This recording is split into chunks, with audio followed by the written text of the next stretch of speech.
We are getting used to more and more media flooding us with news about Islamic terrorism, but not so much, however, about the drift towards fascism in Europe.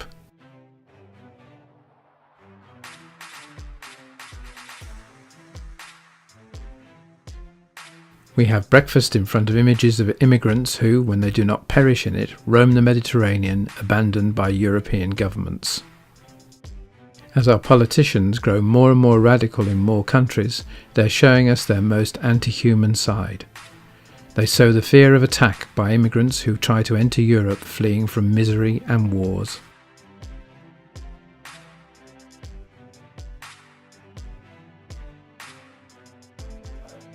The political radicalisation against immigrants taking place in many European countries can cause vulnerable young people to be cannon fodder for various forms of radicalisation.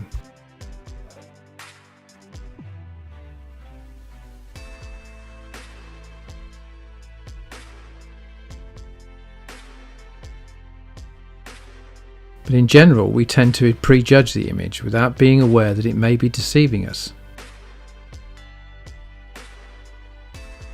Radicalisation is not just based on religion. It can be a political act against other religions that are not like ours, or simply against people who are not like us.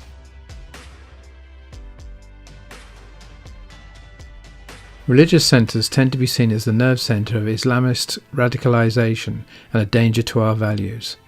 Similarly, businesses run by foreigners, usually Arabs, are often viewed in the same way.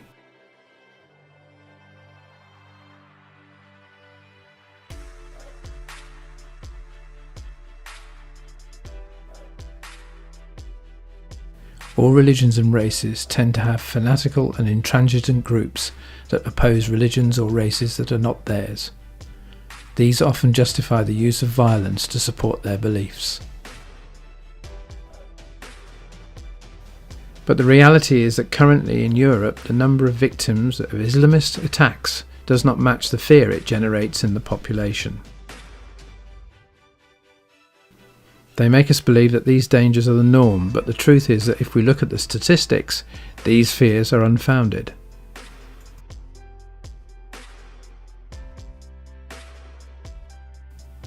While this is happening, we Europeans are letting thousands of people die in the Mediterranean in order to block the entry of supposed terrorists disguised as immigrants fleeing the war. Letting ourselves be guided by our fears can blind us to the risks that really exist, while continuing to fear who we should not fear. Making people question the information they are fed can make them less vulnerable to radicalisation. Education may be the only way we have to achieve it, reducing the focuses of radicalisation or social networks to be less effective in the radicalisation process.